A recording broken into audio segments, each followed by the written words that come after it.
The Silk Road, the dark web empire that challenged the state. In 2011, a young man named Ross Ulbricht launched a website in the hidden reaches of the internet. The Silk Road. It was the first true marketplace of its kind. A sprawling digital bazaar where anonymity was guaranteed and Bitcoin was the currency of choice.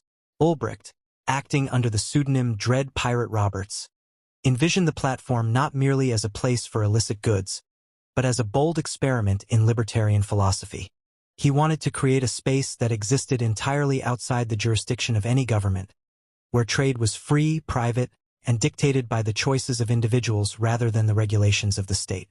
The architect of anarchy. For years, the Silk Road thrived. It was the first time in human history that complex, global commerce was conducted entirely through encrypted software and decentralized currency.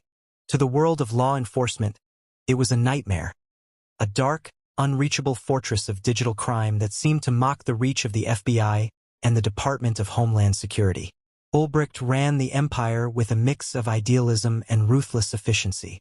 He managed the site, hired staff, resolved disputes, and oversaw a multi-hundred-million-dollar operation, all while living in plain sight, far removed from the stereotypical image of a criminal underworld boss. The hunt for the Dread Pirate. The investigation into the Silk Road was a landmark saga in the history of cyber warfare. Because the platform used the Tor network to mask the location of its servers and Bitcoin to facilitate untraceable payments, traditional surveillance was useless. The FBI was forced to evolve, turning into a digital task force that spent years chasing ghosts through server logs, private keys, and blockchain patterns. The hunt was filled with high-stakes tension, including rumors of hitmen, fake deaths, and a persistent cat-and-mouse game between federal agents and the most elusive figure on the internet. The fall and the final sentence. The end came in October 2013, not with a massive cyber breach, but through a simple human error. Agents tracked Ulbricht to a public library in San Francisco, where they caught him with his laptop open, logged into the site as Dread Pirate Roberts. The arrest was immediate and absolute. He was sentenced to 2 life terms plus 40 years, without the possibility of parole. The conviction remains one of the most controversial in the history of modern law.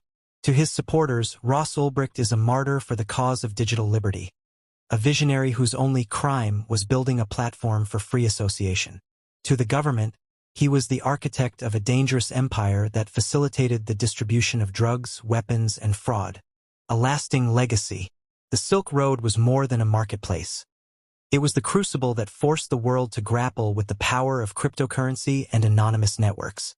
It proved that technology had finally outpaced the law's ability to control human behavior. Today, the case of the Silk Road serves as a definitive turning point. It highlighted the terrifying double-edged sword of innovation. The same tools that grant us unprecedented financial freedom and privacy can also be used to build empires that challenge the very foundations of global order. Whether viewed as a crime of the century or an act of revolutionary defiance, the story of the Silk Road changed the landscape of the internet forever.